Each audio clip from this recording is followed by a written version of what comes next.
Hello and welcome to the Luminal Discourse podcast. This is episode 5 and I am super stoked because we have my good friend, Nikki Edwards. Woo! And yeah, I think we're going to talk about a ton of stuff. It's kind of going to revolve around, her, specialty, I guess, which is very sports. Ball. And CU sports. But we're also going to, dive into some of your background, and she used to work in hospitality. So yeah, I'm kind of excited. I'm kind of especially stoked. Stoked for you. Yeah. And all your wisdom. Definitely stoked for me. I can definitely talk about my hospitality background, but it's all sports now that I'm like an actual functioning adult. It's football, CU football, and a really fun career in sports that I didn't know I was going to be able to get. And then slowly but surely opportunities came up, and it was very like gradual growth, and I'm really happy where I am now. And I don't know what the next stage of my life is going to give me, but I think I've set myself up in a really good position to potentially take like whatever job that I want or could see fit, but I don't know. We'll see. All my Colorado fans that might tune into this, we'll see if I say, I don't know. I've been thinking about moving into a new city or making a big job change this year. So I keep talking about it, but the more I talk about it, I feel like the more it's going to happen. So don't leave. Well, I mean, I've known you for 2 years? I feel like it's been more than that. Maybe, I don't know. 3 years? Where did you two originally meet? How did that happen? Our friends used to date. Yeah. Oh, okay. I'm like, are we gonna burn them out? And she burns them out immediately. We don't have to say names. It was I know. It was a fine breakup, I guess. Yeah. But so what, you two were like the third wheels, and you're yes. like, hey, yeah, we were. Yeah. Corey and I would fourth wheel together. We'd have a great time. It was fun. Yeah. You know what? Actually, speaking of that, one of my favorite moments is it the strip club night? No. Dude, we're gonna waltz past that one. I'm like, we'll edit that. No, but one of my favorite moments, I think, and it happened like not just once. So it was like old reliable. If we were waiting in line at a bar in Boulder, and there were some frat boys behind us talking about their sports or fantasy league and the choices that they were making, and I remember just seeing like your face, like you couldn't help yourself, but you just turned around and just started giving them straight knowledge. And they were like, and of course, like it was in, the bar where we wait on a staircase, right? Yeah. So you're above them. And I just remember being next to you, looking down, and they're just looking at you like, yeah, dude, I can't help myself a lot of the times. Like there'll be so much with like sports too. It's like very argumentative usually. Like it's not that I'm like taking a stance. Subjective. I'm like, yeah, I think it is. You're like, you don't understand. This is my profession. Yeah. And I try to like, even like when I like go out to bars and stuff and I'm like talking to guys, I like the first thing I always resort to, probably because I'm the most comfortable with it, is sports. So I'm like always talking ball. Like I was with Kenzie, my roommate, on New Year's, and she's like, you should probably stop talking about football. I'm like, no. Like, how do I stop talking about football? I'm like, this is like the best thing I have. And it's just I think it's a rare attribute that like a woman, usually there's not a lot of females in sports. I'm like one of the 3 women that like show up on the beat every day. One of 2 that is like there for every press conference and stuff. And it's like always me. So I'm like the female voice that people know. And yeah, I've just learned a lot. So when I go and like talk to guys and stuff, and like a lot of times, sometimes the ball knowledge is thrown back on me, and I'm like, whoa. But I think that's something that is very like unifying about, because this very divisional world that we live in now, it's like the one thing that we can like all like come together and be, I think accepting and like actually not like get. But like I said, it's a little, sometimes it'd be argumentative, especially when you're talking to like a guy. I'm like, whoa, bro. I'm like, chill out a bit. But it's always like a point of conversation where, I was at the store yesterday and I was wearing a Giants hoodie, and this guy stopped me, and we had like a 10-minute conversation about the Dodgers and the Giants. Naturally. And Kenzie was just standing in the aisle like, come on, like we gotta go. And I just can't stop. You can't stop. I'm dropping bombs on this dude. That's so funny. Yeah. And I think honestly, like it's probably it's probably a better concept to like, or even just topic of discussion, right? To talk about with, random strangers. It's like it's a really solid icebreaker. Yeah. And you're passionate about it. Oh yeah. It's a lot better than a bar that doesn't exist yet. I could tell you that. That does not work well with you the used to manage a sports ladies. bar. Yeah, for a little bit. And I did a podcast there briefly before things changed, and you actually got a ton of views on that, I feel like. Yeah, I did. And with my podcast now, it definitely fluctuates, but a lot, especially with the Coach Prime viewership, it really brings the numbers up, and everyone wants to get a piece of Colorado. It's definitely such a different from where I started with like the 1-11 Buffs. I started in 2022 reporting on the team. And then Deion Sanders was hired in 2023, and then it was like everyone. Yeah. Even now, like every away game I've been to, like someone in the stands is like, "Oh, Nikki Edwards." And I'm like, "What's up?" Like the recognition that I get that I didn't have prior. I mean, I haven't been working on the beat, I guess, for that long. 3 years is, could be a long time, but I wasn't getting that same recognition. And it's really cool to be recognized for your work, and that's what you want as a journalist, is to have like an audience, and that has grown throughout the years, and it's been really, really cool just to have people just be like, know who I am, but also just know me for my work, and I want to continue to keep growing that. And it's cool to see, to be honest. It's cool well, first off, because I was there before. Yeah, you were there in like when I was a wee tot. And did you go, because you went to CU, right? Yeah, I went to CU. Did you go there for journalism? I did. Got you. It worked out really well. I helped my sophomore year. It was like right before COVID. This project was presented to me, and it was to help like start a publication on CU's campus, a student publication. And I was like one of the 4 journalists that helped build this publication.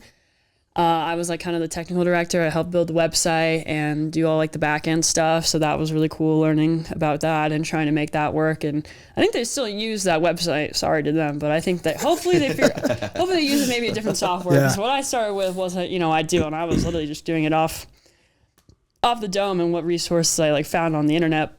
And then through that, the sports editor graduated, and I became the sports editor, and I started showing up to practice. And I knew about football and basketball. Like I was a fan of the sport, but I wasn't like, a savant. I didn't really know like the intricacies and technicalities of the sport. And it was good that Colorado was so bad my first year, because I was able to kind of learn on my own without all these eyes on me. And then after like a full year of doing that, I definitely understood a little more, gained a little bit more confidence. And then Deion Sanders came, and I was like, okay, now I got to be a little bit more coherent. Yeah. You posted a video, I remember it was like of the stands. Oh yeah. Right? And it got like reposted, I think, by everyone. Yeah. It was actually so funny that time, because I worked for Yahoo Sports on the social media team. This is like just when I first started working for them, and like that was supposed to be exclusive Yahoo Sports content. But at the time, I didn't know that it would like catch, so much fire. And then I posted it on my personal account. My boss was like, "Oh, you weren't supposed to do that." And I was like, "Ooh, sorry." Why don't you explain the post itself? Because it was the post of Colorado's spring game in 2022, and then when Deion Sanders was hired in December, it was like really hyped up, and it was like it was a sold out spring game, and you never see spring games have that much of an audience and a crowd at all. So it's a very drastic look at what it looked like in 2022 and what it looked like in 2023. And Pat McAfee reposted it. That was really cool. And like all these different accounts, like Bleacher Report, Barstool, ESPN, it was everywhere. But my face wasn't in it, but those were my hands. Like, check it out. Yeah. No, that's sick. So yeah, it really seems like that was a solid transition, almost like a softball pitch from like you going to CU for that specific area of expertise, and then already being in it, like you said, for a year, then just actually being way more ready for kind of the I don't think wave. I don't think any of us, some of the people have been working on that beat for like 10 years, I don't think any of us are really prepared for what Deion Sanders brought to Boulder in terms of like national attention. It's like, so all of us gained like thousands and thousands of followers from Deion Sanders being hired, and it was just such a drastic difference from where we were before. And it's good now we all have this platform and it's great. It's just, it was so like the jump was insane. Yeah. And if I was, even though like sometimes I do like have a spelling error in my tweets and stuff, but if I were to jump into that my first year, it would have been, I think, a lot more difficult for sure. Okay, so it was awesome sort of timing was... Everything in my life, I feel like everything in my life was such great timing because I work for Rivals. It's like a college national recruiting publication. And I'm Colorado's beat writer. And after I graduated, the beat writer for Rivals was like, hey, do you want this job? And I'm like, well, I don't have a job. I'm going to take it. And I wasn't paying a lot of money, but it was a great way to maybe start and see what else is out there. Because I was trying to get a job in sports, but I didn't know necessarily what that looked like. And it worked out.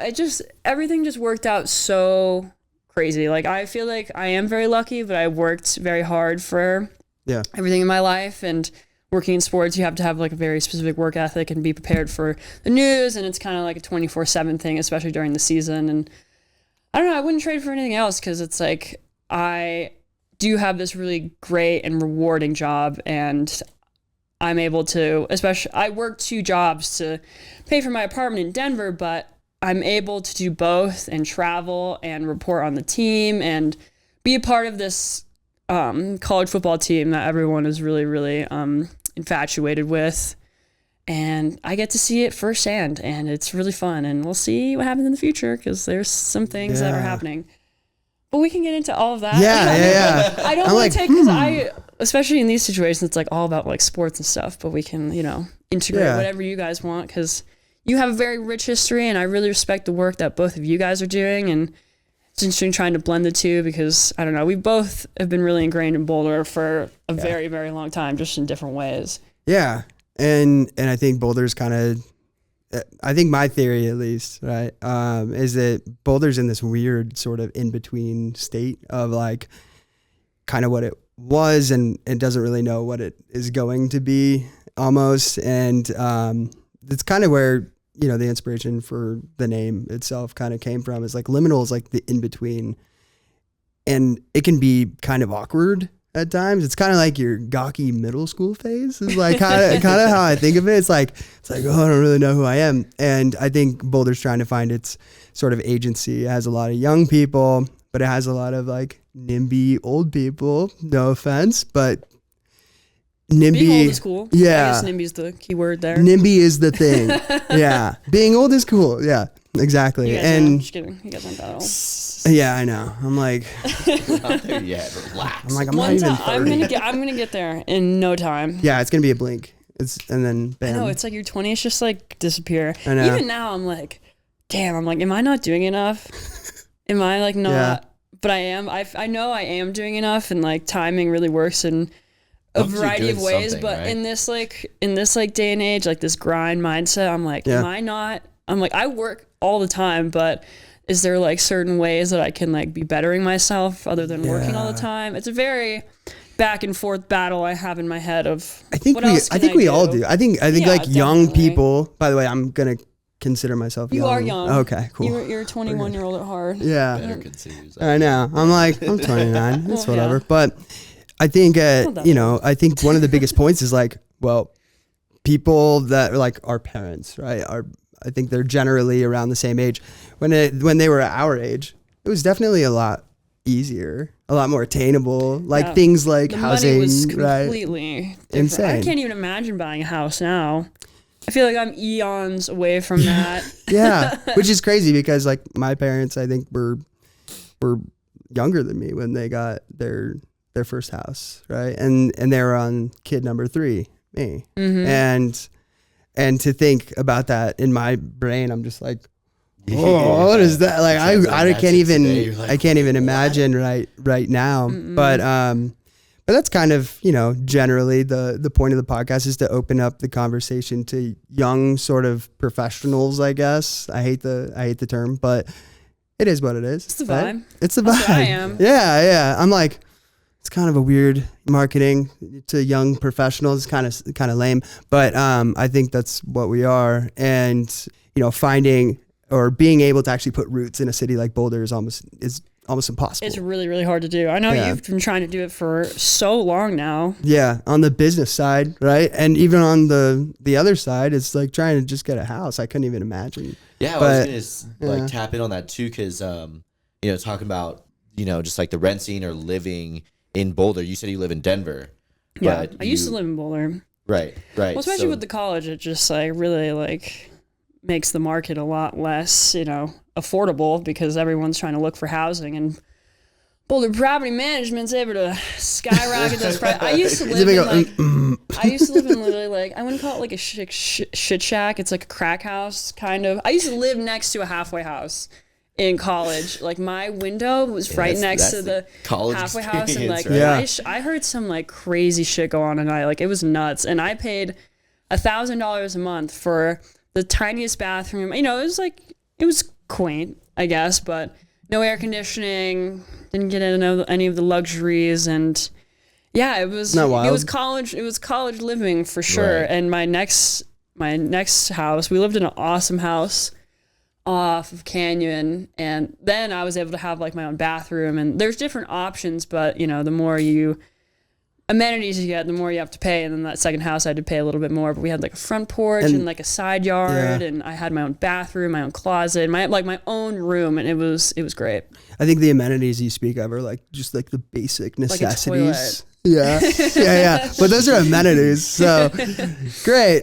And I think most people end up, you know, getting priced out and then they move on. I think that Boulder has like a weird sort of almost like bad taste in a lot of young professionals kind of take, is because there's, you know, it's a lot of transient sort of movement, right? Yeah. Like it's kind of like on paper it looks fucking awesome. Yeah. Or it's just oversaturated by college kids, especially when you've like been there and done that. It's like, it's time to get out of that. And definitely the natural progression is for all of those young people to move straight to Denver. And the amount of people I like see, well, especially living in Colorado my whole life, like there's a lot of people even from high school I see in Denver, just like around Colorado. I'm like, whoa, there you are. And I always thought that, but it was kind of wild looking at some of the, you know, I'm gonna put my nerd hat on the statistics for migration during COVID.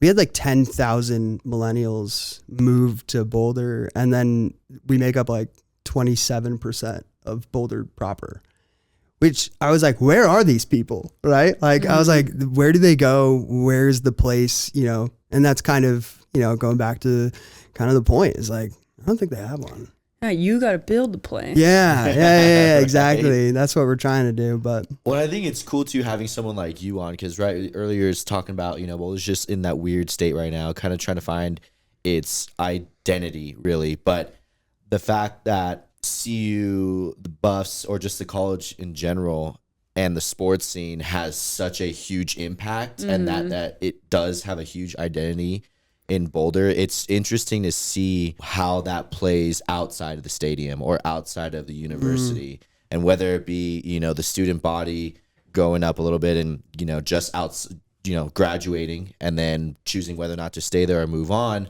or even alumni, general fans, parents, and kind of the commonality that they find at the stadium, on the field, right, supporting the team, and then kind of what happens after. It's the interesting game, to see, right? Yeah, like there's like, I don't know, from someone that's in it, you know, as your own profession, is there, you know, what happens afterwards? Is there any sort of like congregation after the games? Yeah, or is there like a total black and white split, you know? Well, I'm usually at the press conferences. I think it definitely varies to everyone. Especially when they win or lose. Like when they win, it definitely, the bar scene is much more exciting when they win rather than when they lose. So that has certainly changed. I used to go to Avanti a lot when I was in college, after games and stuff, and just meander around house parties. I think it's, you know, very selective. But in terms of like college age people and like the bars that are frequented, it's like the Attic. Used to go to Attic a lot. Downer. Rosetta was like a new one too. I feel like, but with those like newer options too, when like Rosetta popped up when I was in college, like we would go to Rosetta a lot, and like all these like young people, and like Spotted James too. Ooh, Spotted Jams. I feel like when those new places pop up, like all those college kids like end up going there much more because they like a newer option. But I feel like the Downer's still like a staple spot, but it's only those like 3 or 4 bars that college kids can go to. And in terms of like, you know, the need you guys are trying to meet, like all the people that commute from Denver, they usually like end up either hanging out at someone's house. Like they don't really go necessarily like out to those specific bars because they're just so oversaturated by like college kids. Yeah. And they either just like go back to Denver or just like go to someone's house, or sometimes they're like stuck in Boulder, flying on flyers, especially with those 8 p.m. kicks. It's like, oh my God, and the game is over at 11:30 and 8 p.m. kicks, man. They do kick me in the ass. I'm in the press conference at like 1 a.m. and I'm like, oh my God, what am I going to say? Now this year it was Coach Prime not allowed, the women were always allowed to ask the first question. Anyone was allowed to ask the first question, but he didn't like created a policy where women have to ask the first question. And I was one of very few women, one of 2 usually. So I'd always ask the first question and I always had to be ready. I'm like, okay, but just with games, it's very disparate. You never really know what the storyline's going to be, what's going to happen. Sometimes it comes easy. And I feel like my line of questioning is a lot better than it used to be. I used to get really nervous, but now it's like I'm very seasoned to it and used to. There's some people too. This is just like really random tangent, but you're good. This is so funny. There are people that like actual media members that like go into the press conferences, and this happened at the Alamo Bowl. This one guy was like, Coach Prime, I just want to say thank you for all you've done for Colorado and what you've brought to the university, blah, blah, blah, blah. And just like thanked him and didn't even ask a question. It's like, we're not here to be you know, we can say congratulations and like what a good season and stuff, but like when you're handing the mic, it's like the amount of compliments. Even this guy at the beginning of the season was like, honestly, because Coach Prime is a representative of Aflac. Coach Prime is part of these commercials with Nick Saban, and this guy asks, he's like, I had a really severe leg injury at the beginning, you know, really recently, and I wouldn't have been able to afford that without Aflac. And Coach Prime was like, yeah. He's plugging in Aflac? No, he was literally just like saying, I'm like, what? But everyone else, like, sometimes they just run into some really like complimentary and just like interesting people, and it's just like, where's the journalistic integrity in this? Yeah. What's going on? We just like me and like my colleagues, we all look at each other and we're like, what the fuck was that? But amateur hour. But yeah, that was my little side tangent. There's a lot of funny things that go on, and it's been a much different landscape in Boulder with all like the national attention and like celebrities on the sideline. Yeah. I've been able to like brush shoulders, like not like. So I don't introduce myself, but a lot of rappers and stuff. Yeah, that's cool. The demographic is a lot more fun and exciting. Dr. J, saw Dr. J last year, and yeah, you just never know who you're gonna run into now on the sideline.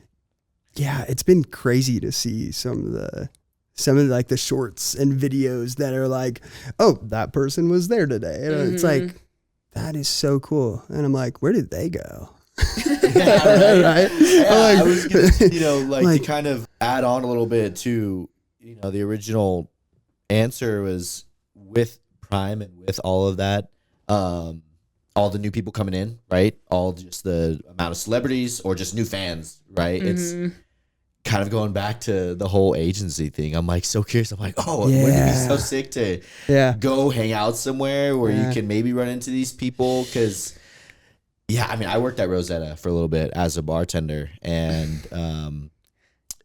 especially those late night, those 8 p.m. kicks, right? And then getting the wave of people after. It was always college kids, drunk and people. Even sometimes, depending on how late it got out, some of the players would come too, and it wouldn't get all crazy, but it was like, man, to a degree, I'm like, I wish I could like meet some people a little bit more my age, and even not even to say that it was bad. I loved it. It was super fun, Yeah, but it's always college kids. It is. Always. Yeah, it is. I mean, that's, that's kind of to expected because the college campus is right there and stuff. Yeah, but of course.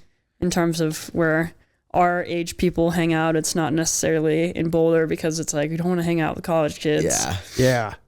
Yeah, Interesting. it's been fascinating, I think, to see the last like 2 years of kind of like, you know, you walk down Pearl Street and it's starting to become way more desolate and empty, and there's, you know, for lease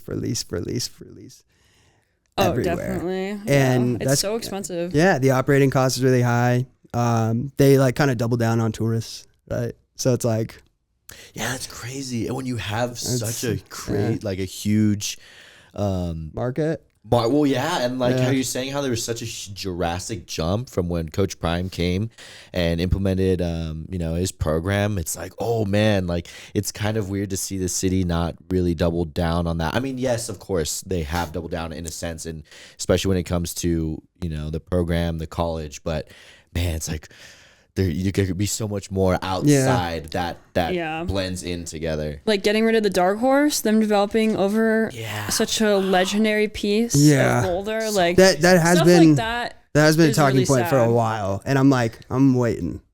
Is it for sure? I think it is. I think no. it might be a for sure thing. I keep hearing about it because I've too. seen like the development plans and Yeah. stuff, Yeah. and Okay. they just rebuilt that McDonald's. She's in with the developer. I'm like- the ins. I mean, shoot, weren't you also part of the documentary, right? Prime I documentary. was, so yeah, first season. I wasn't interviewed this year, unfortunately, but it's okay. Maybe next year.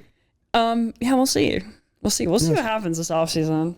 Not that I'm saying I know. Not that I'm saying I know anything, but Yeah. yeah. Last year I was part of the documentary. That was really cool. My friend Romy, shout out Romy Bean, CBS News. She does a phenomenal job, but they're looking for another woman, and I'm a woman. And she said she recommended my name. They reached out to me, and then on Halloween we did like a 90-minute interview, and I talked about the beginning of the season, the end of the season, specific players, like X, Y, Z, the offensive line, like all the topics that were really prominent within CU that year. We covered all of it, and of that 90-minute interview, they used like, you know, probably like 5-ish minutes of it in like 2 different episodes. So, but it was like so cool and so rewarding, because I think in any situation, like it's really rare to have an opportunity like that. And like Aaron Andrews and like Taylor Rooks and like Troy Aikman, like there are so many notable national names in that documentary. And just for me to have like a small part in that, I was like, it was so exciting, because I'm definitely I was newer to the beat, and like just having that opportunity like really put into perspective like where my career can go and what I could reach for and what I can like dream for. And it was it really like catapulted like my confidence. And I didn't really watch, and then one day my friend texted me, he's like, yo, you're in the documentary. And I was like, what? They used what I said? Because I have to be, I was like definitely a little nervous at times, and trying to like, you know, fully articulate myself and not use words like Yeah. and, you know, and kind of, and We're working on that too. I know, and I had to just look directly into the camera and talk and like sit up straight and be. Internally, I was very, very nervous, but externally, I was able to articulate myself very well. And then afterwards, one of the producers came up to me and said, they were really impressed with my interview. And I'm like, why didn't you have me back this year? It's okay. I'm not mad. And it's okay, because sometimes opportunities like that, they happen. And yeah, you know, I was really, really happy about that season. And I was super impressed. you told me I was in this one a little bit. Bit. Yeah. I'm still around, guys. I'm still around. You're more than around. I think you're embedded into the CU sort of sports reporting and culture, and I think, you know, do you get recognized when you're sometimes. I was at the practice field, like outside of Folsom. They have like all the practice. They have this practice field, and they have all the tailgates there. And then my good friend Sam has a tailgate tent there. And I was like hanging out with him, and this woman came up to me and she's like, oh, are you Nikki Edwards? And I'm like, yes. And especially on that practice field, I get recognized a lot, of course, because there's like people that are really big fans of CU, and that's where all the CU fans are. But this woman was like from Australia. She's like, do you know that you reach Australia? And I was like, what? I reach Australia. I was like, I didn't know I had that far of a reach. And you got reach. Sometimes when I go... Damn.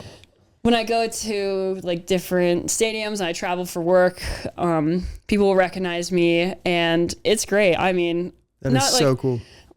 it's just good to be recognized for my work and what I do. It's like, it's definitely a little bit of an ego boost, but ultimately that's not really what I'm doing that for. It's been like years of what I've been building. And I don't think I would have had that same recognition if Coach Prime wasn't there. It's just all about like, you know, if I was going to LSU and Brian Kelly or even like Nick Saban, like there are so many incredible sports journalists around the country that have been doing this job for a very long time. It's just like a matter of the media presence that Deion Sanders has. It's people are so gravitated towards the people that report on the team that can provide information. And, you know, it's great that a prominent figure like Deion Sanders is able to spread that, you know, media wealth, I guess, in a way. And does it create, people love Coach Prime, man. That's crazy. But does it create haters? Oh, 1,000%. Right? I know. Even on my YouTube videos, I get crazy comments, and especially being a woman in the field, like, yeah, some of the things that at least that I've read and like encountered, it's just like, people still think this way. That is crazy. And people suck. Yeah, no, well, yeah, especially there's so many people that, especially in this like national realm, that are chiming into this program, even not even from like me being a woman in sports journalism, but looking at this program and like making this falsified headline about Coach Prime and like what's going on and just blowing it up. And it's not necessarily the truth of what's actually internally going on. I see this program every day, and there was this headline at the beginning of the season about like the culture of the program, and there's like a violent like gun culture, and I'm like, no, that's not even remotely true. And even throughout the season, like I'll tell people what I do for my job, and I think the most recent hot topic, they'll ask me like, oh, like, what do you think about like Coach Prime and stuff? And I'm like, it's not that deep. And Deion Sanders as a person is very transparent, honest and genuine, and truly does care about his team and the people around him, and really lifts everyone up. Like us media members wouldn't be in this position if it weren't for him. And I think despite all like the Coach Prime haters, and there's just like so much hate being in that position, and you just kind of just see it everywhere. And being a journalist too, that's not necessarily the truth about who he is and his like character. And when you're in those positions of power and notoriety, it's like you're gonna get these like bad negative actors and also like the clickbait, and I mean it's ridiculous. Yeah, they're you know, they see it as an opportunity, and it's shitty. All you gotta tell them is like, you know how far my reach is? It's Australia. So your comment doesn't affect I try me. not to flex that. Like even now I'll tell people to do for my job, and they're like, oh, cool. Sometimes it's like, oh, cool, but other times it's just like, oh, I'm like, you know, whatever. Whatever. You're like, I don't know about that, but no, your job is sick. Your job is really, really cool. It's you gotta it's watch even football and talk about it. Like that is such a great job. I know, and it trips me out. You covered all across the board, right? Basketball and football mostly. Okay. Yeah, those are the two main ones that I report on Rivals, and women's basketball as well, and not necessarily so much volleyball and soccer, but it's just definitely football and basketball. Yeah, basketball was really fun last year. They made it to the NCAA tournament, and they lost against Marquette in the second round, unfortunately. 2 close games. KJ Simpson won by like a buzzer beater against Florida, and then they lost against Marquette in like a 5-point loss. It was crazy. Like an encyclopedia. Yeah, I know. I love it. I'm like, damn. It's awesome to hear. Yeah. There's just there's definitely like some moments that like really, really stick with me that I've been able to experience. Like the Heisman ceremony was so fun, and ooh, yeah, Travis, that right? It was so awesome. My photographer and I, he's like my travel buddy. Shout out Nigel Amstock. He does great photography, and he's on the sideline. I'm in the press box. We're a great duo. We're a great travel team, and he learned about Blade. It's like basically like a partner of Uber, and it's like Uber but helicopters. Oh. So we flew from JFK to Manhattan, and he paid for it. It was, it's expensive, but when you like a Uber from JFK to where we were staying in Times Square would have been like $90, and he spent like $200, and that's not bad for, the entire experience. And when you land, you get like all-inclusive. I mean, yeah, you're flying. Kind of cooler. Yeah. Way cooler. Totally worth it. I definitely felt like a baller. I was like, wow. I'm like, this is like, it was one of like the best life experience I've ever had.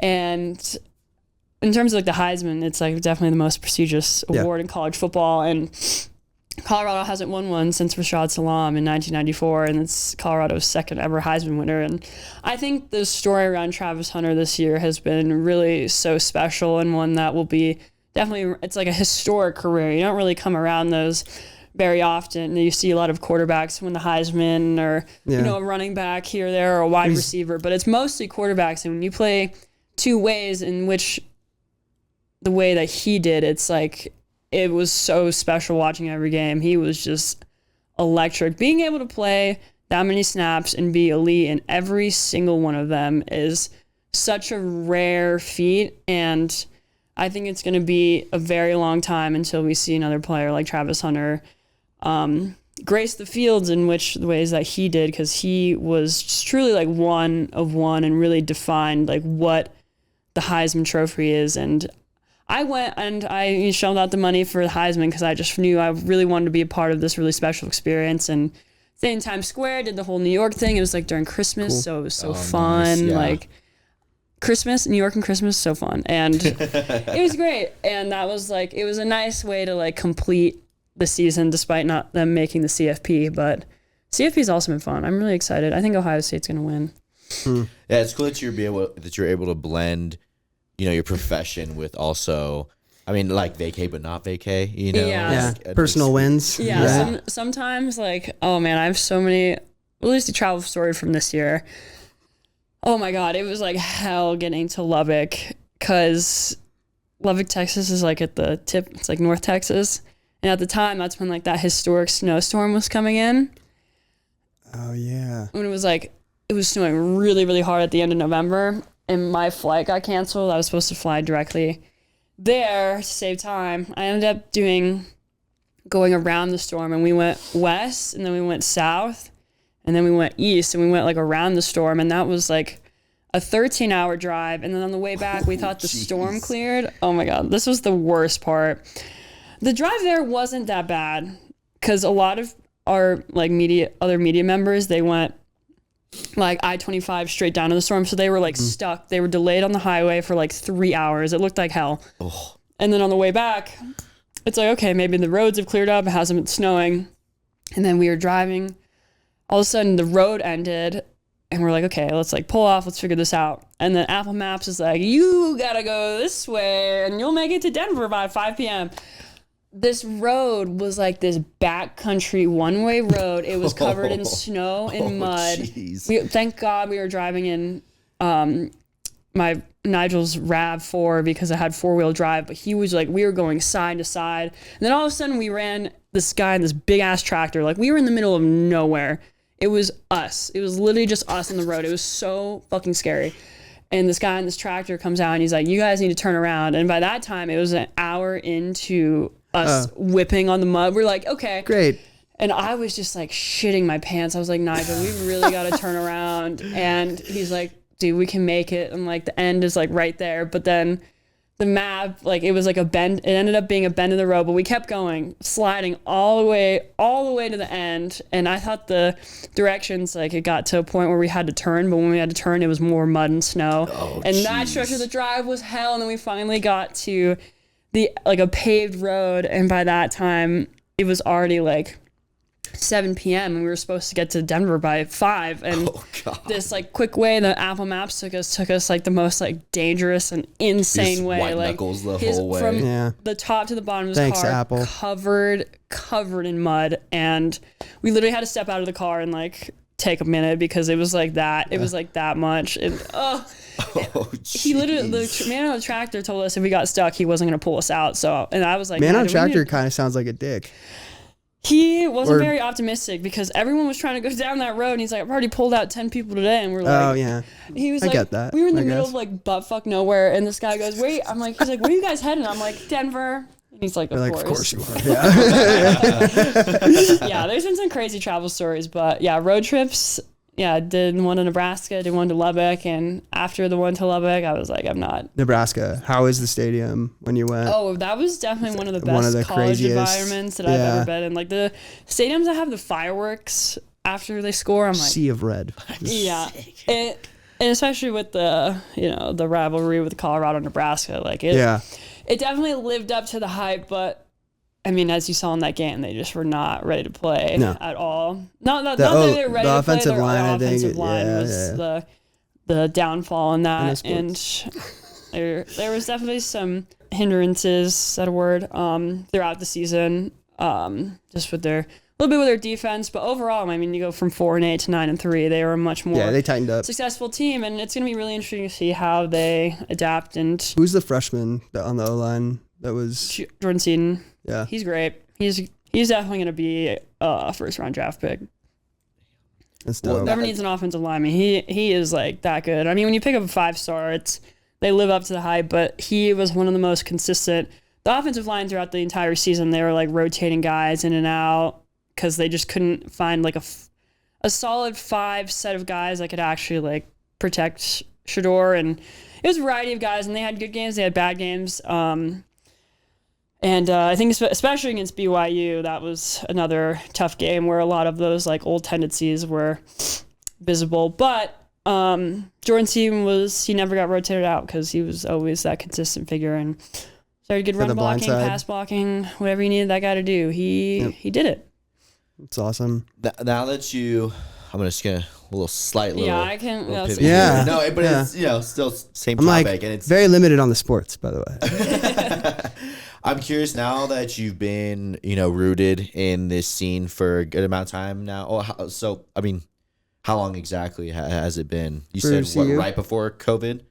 Just being in this scene as a journalist. Yeah, it was as like a working reporter. I mean, I was like a student reporter too, but like I think throughout that whole time, it was probably from 2021 to now. Okay, so being in that scene, and especially with Prime coming in and making that big jump as far as, what you're exposed to, what is your kind of, near future looking like? Because you said you mentioned, possibly doing other things. Like, is there anything that would, incentivize you to stay in Colorado or stay, with Boulder? It seems like Prime has a pretty we don't want you to leave. Yeah. yeah. I'm just curious, if there's anything that was like kind of keeping you here, or are you just kind of at that point in time where you feel like there's other things that you could go. Exactly. I think what would allow me to stay in Colorado is if or when Deion stays. I think.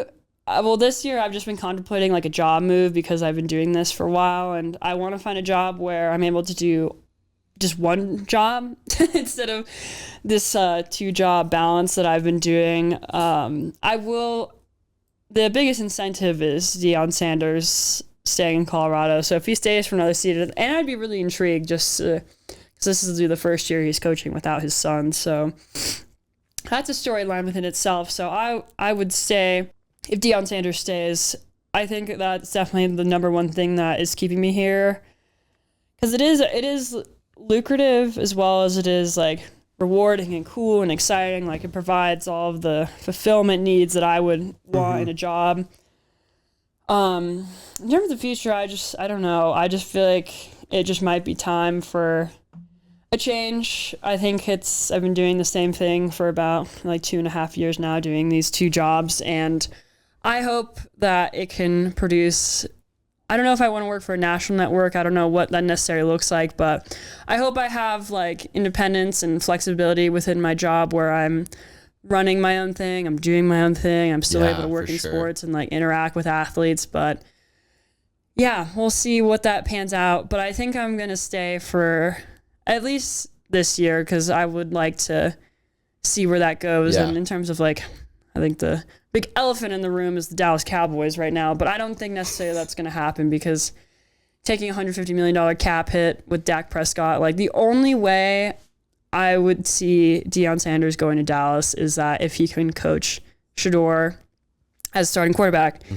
and Dak is still there, and then they would take that $150 million cap hit, which I don't think Jerry Jones wants to do. And I think that discussion that they had was just to see what was there. I think both parties are intrigued, but it has to be like some really conducive situation for Coach Prime to be able to coach Shedeur. And I don't think Cowboys don't have that high of a draft pick, so I don't think Shedeur is going to be drafted by the Cowboys. And it's just, there's a lot of moving parts to that, and it is like, oh no, Dallas Cowboys, but there's a lot of miraculous things that happen in sports, and if that happens, it's going to be really, really crazy. I'm curious to what you think that would kind of affect not only the university, but just kind of Boulder.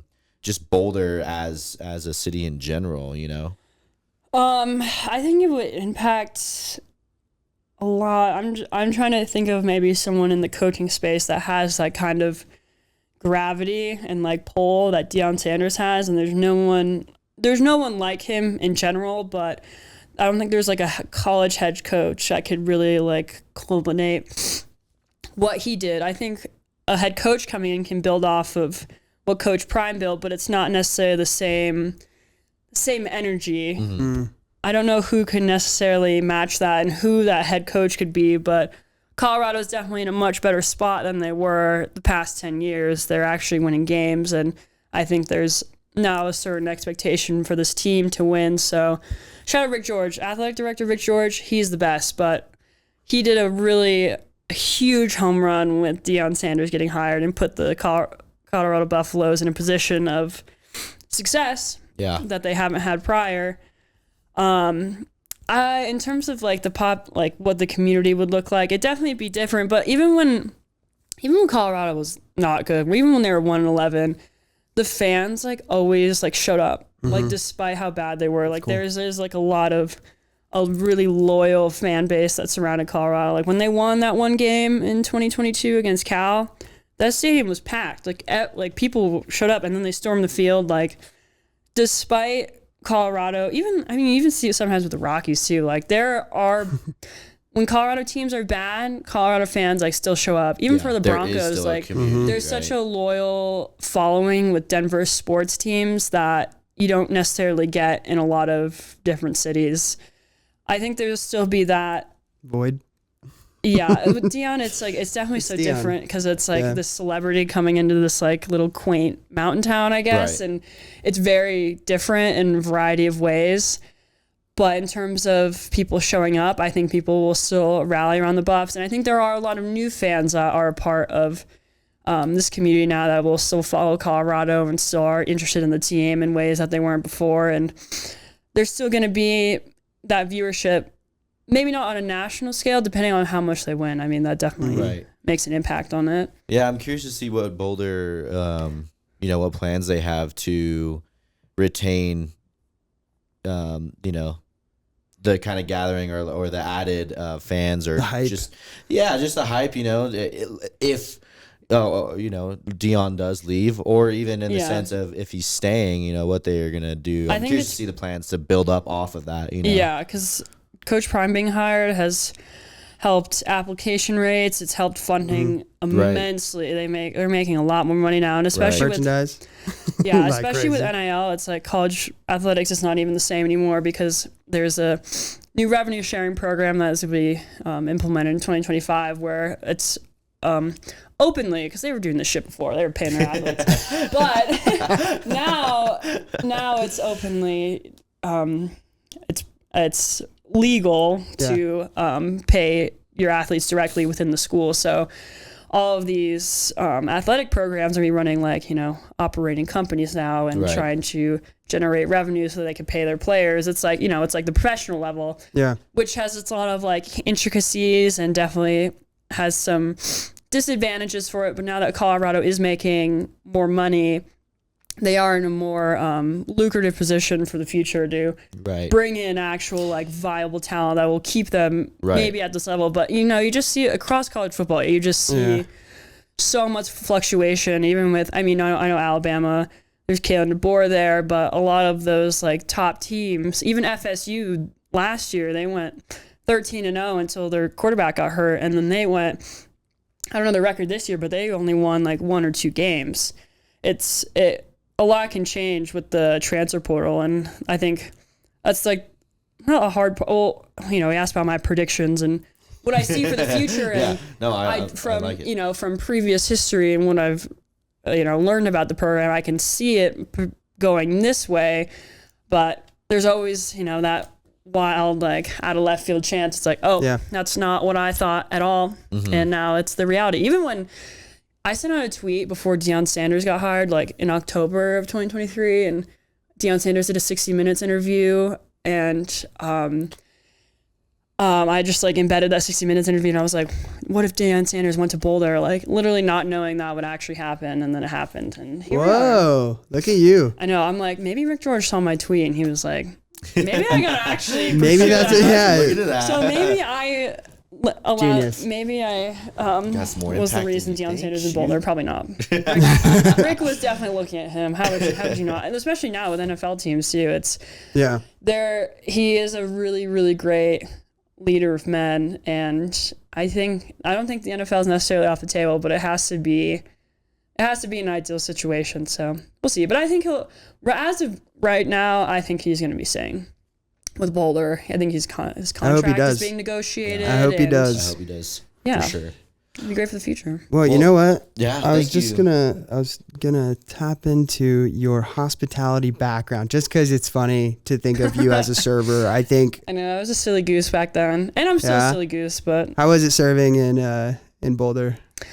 I was a hostess. Okay. I would, and then sometimes I do like host. I worked at Tiaco, so I was it's like a small restaurant, and the outdoor space, and it's a restaurant that's been there for a very, very long time. So it has really good roots in Boulder, and it was fun. It's just like a bunch of kids just like hanging out and serving tacos. Yeah. I mean, it was really chill vibe, and Got you through college?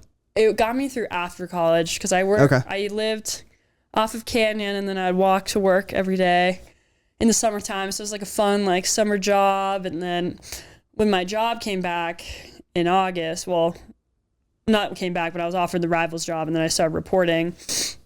I quit the Tiaco job, but during the time of Tiaco, it was great.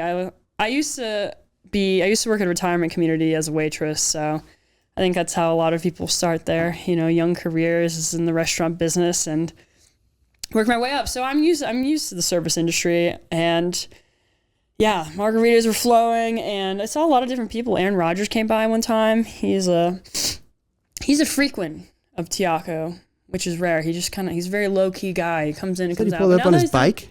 Yeah, now that he's not dating Shailene Woodley, I don't think he'll be around as much, but all the tea. He comes back specifically. We got all the tea on this episode. I bring my friends over. I'm like, yo, I'm working at Tiaco. Like, come on down and like have some tacos, and yeah, I'd hook it up. Sometimes, not all the time. Peter, if you're watching this, I didn't hook it up that much. But I think that's the last thing is where can the people watching, where can they follow you on social media? I know your Twitter's kind of... Nikki Edwards. It's Nikki Edwards with 3 S's across all platforms: YouTube, Twitter, Instagram.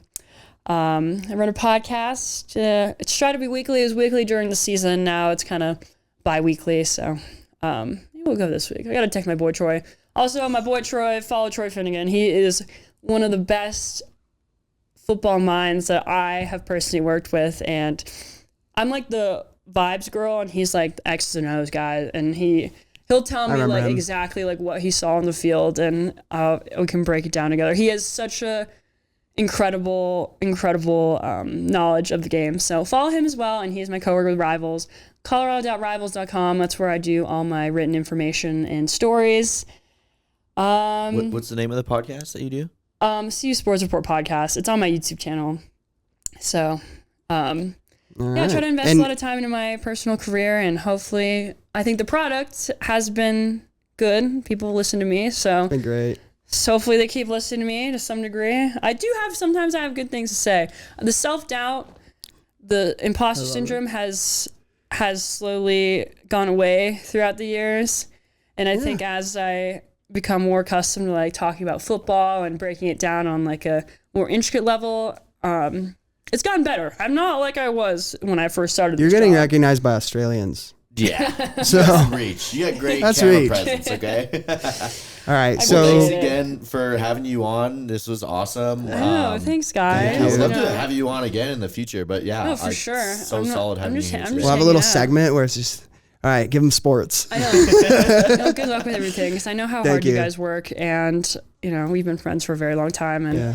I means a just lot. hope for the best, because I know how hard you work and all the things that you're diving into, and it's great meeting you and you over there. And John. Wizard. No, it's great. We definitely wanted to have you come in. I love the idea of we do need to talk about how much of an impact really CU sports does have Yeah. on this community. there so needs to be a really good sports bar, because I feel like other than I used to go to the Dark Horse. There's like, not, it really there's is not a lot one, of huh? TV. There's not like a place you can like Yeah. sit there and like really watch. Dark Horse really is the only one that I've experienced that where it's like Yeah. no, like the vibes are for sure sports. So we can all come together and start a sports bar. There we go. We'll do something. All right. We'll do something. Well, you heard it I'll here be the first. face. All right, and there's all of her social media accounts will be in the description, as well as fan mail, which we don't ever call it fan mail. It's really just a text. Text us whatever the feedback is for this episode. We'll also hand that off to Nikki. It's been great. Thank you for being on the podcast. Yeah, for sure. Thanks, guys. Yeah. See you all All next right. time. That's a Cheers. wrap.